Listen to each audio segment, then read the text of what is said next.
Welcome back to my home. I am going to be styling one thrifted outfit.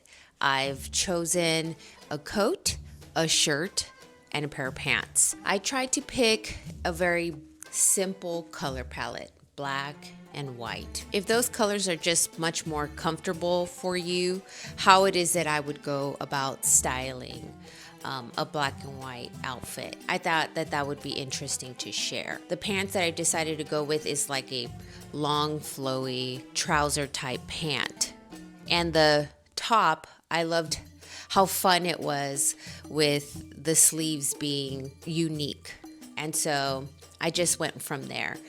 I am very limited by the lighting in my home, and I'm doing the best I can with what I have. And so I'm hoping that me doing some cutaway and close-up shots of the individual pieces that I'm working with will help with the visualization of this style up. This top is a 3XL, and I just love playing with sizes. Sometimes I think when I see other people doing thrifting, it's like, oh, it's too large, it's too big, it doesn't quite fit me.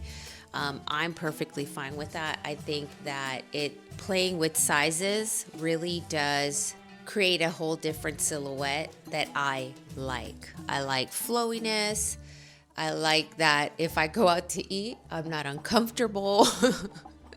So I love larger sizes, especially when it comes to tops, coats, and dresses, even shoes. I'll wear something that doesn't quite fit me. If it's hitting the mark of what I'm going for, I don't mind. I think that this is a very classic type of trouser, one that's always going to be around, something that you can invest in, and it will always have a place and look lovely in any way that you decide to dress it up, whether it's a button-up blouse for work or something much more fun like this top. I love these sleeves. They are so fun. I tried it on just both pieces untucked, and I don't mind the shape of it and the flowiness of how it looks just both together. And I think that the simplest way to style an outfit like this is with a belt. And it's fun to see what type of belts, right? I thrifted this Chico's belt.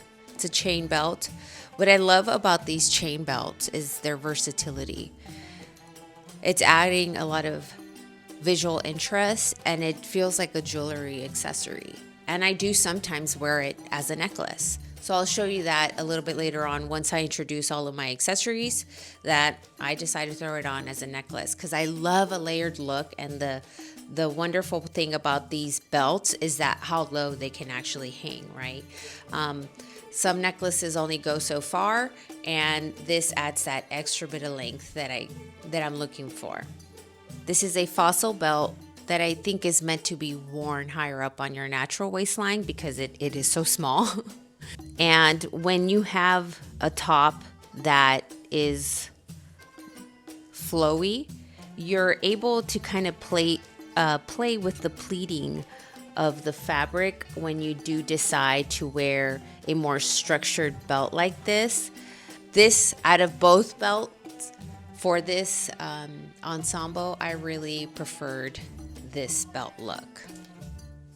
A must-have in my closet is one of these. I don't look up terminology.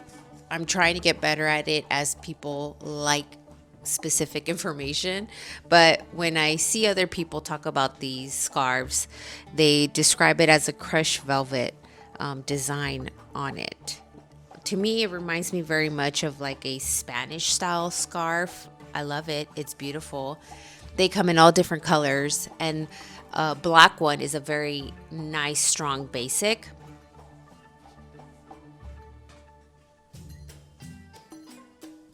I love the roses and the florals, and I love how long the fringe is. So this is so versatile. It is a must-have in my closet. So now I'm going to put it on here and show you the various ways that I would wear it.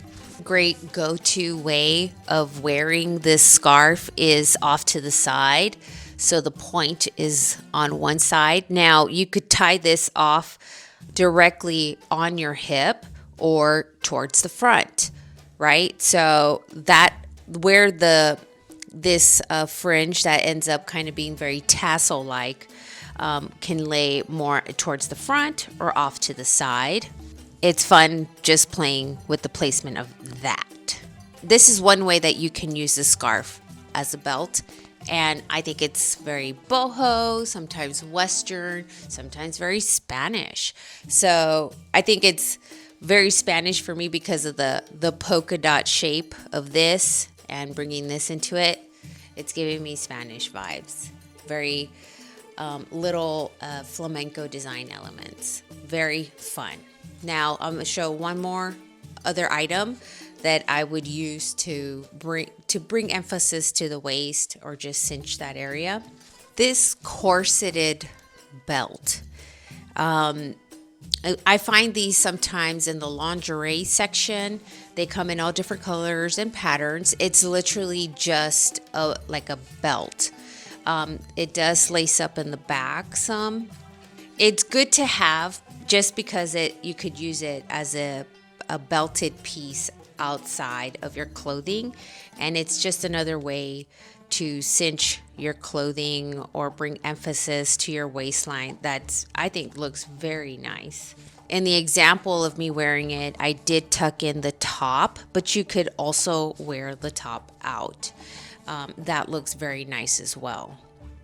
And because it's black on black, I don't think it's very chaotic. I think it still looks really nice. One thing that corset does is bring a pointed shape to the front. Another way that we could use the scarf is to create that point as well. Because this scarf is a triangle shape, I'm going to put it onto the mannequin so that I could create that V shape in the front. This is another reason why I love this scarf so much. So the V shape is created by the scarf. Depending on how high up you place it, it gives a very corseted look.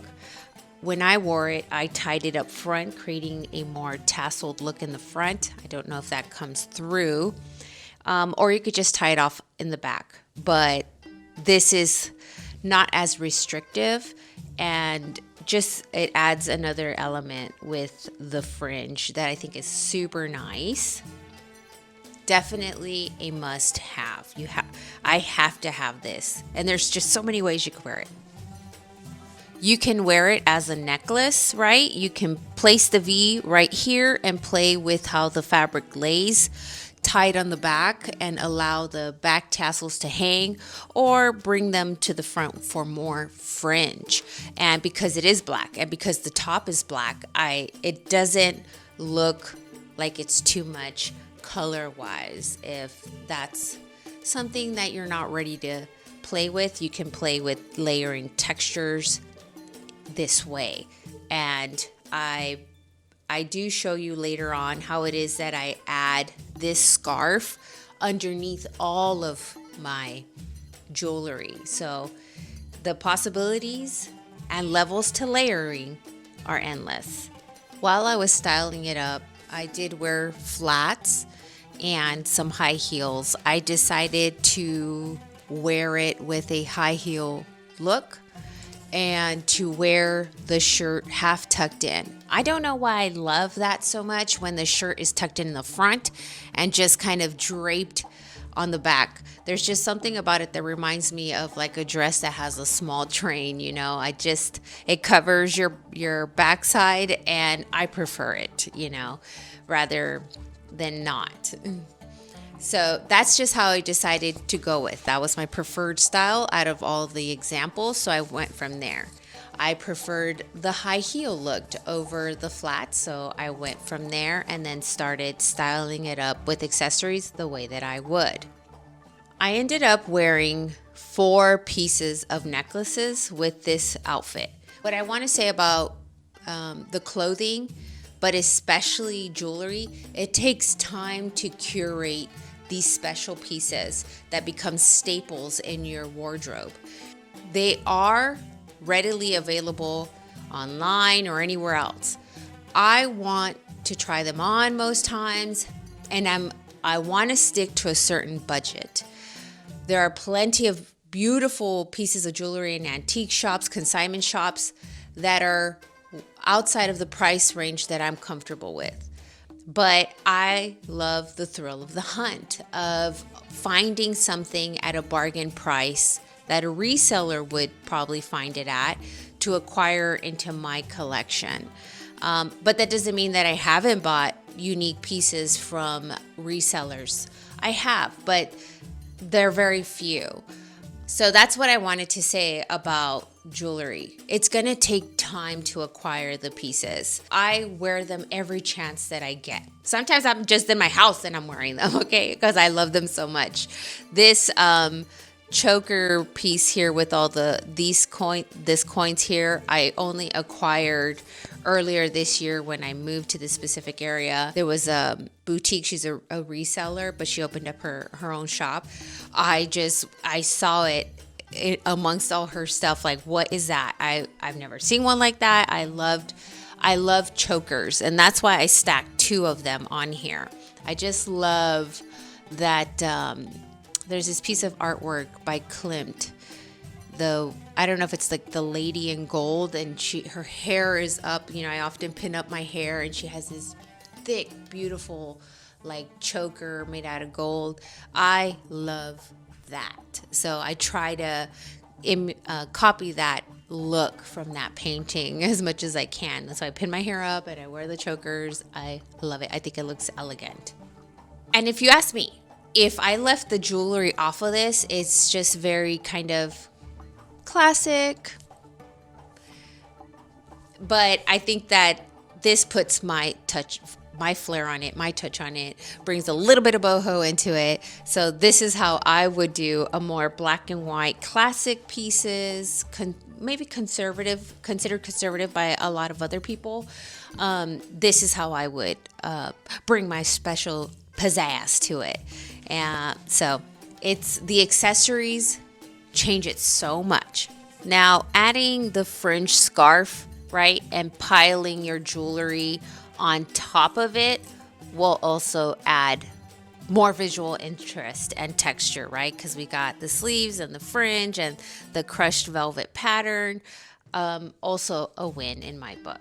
I thrifted this coat for this example specifically because I love the cut of it. I feel like I've seen this style of cut of coat quite commonly in thrift stores. They're often made of different materials. I've only ever seen them made in like a thin material. Now this one's a little bit thicker. It's like a felt, I'm not sure. It is a pet hair magnet. It is very difficult for me to keep the hair off, but I wanted to get it because of the style of the front here. I like it because of how you could drape it kind of outside of your shoulders. And it did come with a belt. It has 2 belt loops and it has a matching felt belt. But I want to switch it up. And I want to bring back my scarf, my fringe scarf, and put that on as a belt instead. I think that with this fringe scarf, it looks really good. It's just a way that you could tie off your coat and play with the draping and still kind of give it a boho touch, which I love. You could also use the belt, which is the route that I ended up liking the most. And you could center the buckle, off-center the buckle. You can leave the coat open in the middle because it's well held in place with the belt. So very fun. Loving this belt on this coat. You could still have the fringe over the top, which I think is super fun and nice. But because you have the belt, you can also tuck in the front fringe to your belt. And that way it's held in place by the belt. It looks very intentional. And the back of this scarf just adds really cool visual interest with the triangles point coming down here at the back of the coat with all the lovely pattern showing. I think it looks super rad and just kind of changes up the style of your coat. I'm still getting over my cold, and that's why I went with maybe just styling up one outfit in different ways for you, or showing how I would go through the process of styling something up and for myself. That way, it's not too overwhelming for me. Let me know what you think. This is something that I would very much realistically wear out and about. Sometimes my wife has company events and I have a more conservative way of dressing, but I still put my own flair and touch to it. Thanks for watching. I love you for that. And until my next video, I'll see you next time. Bye.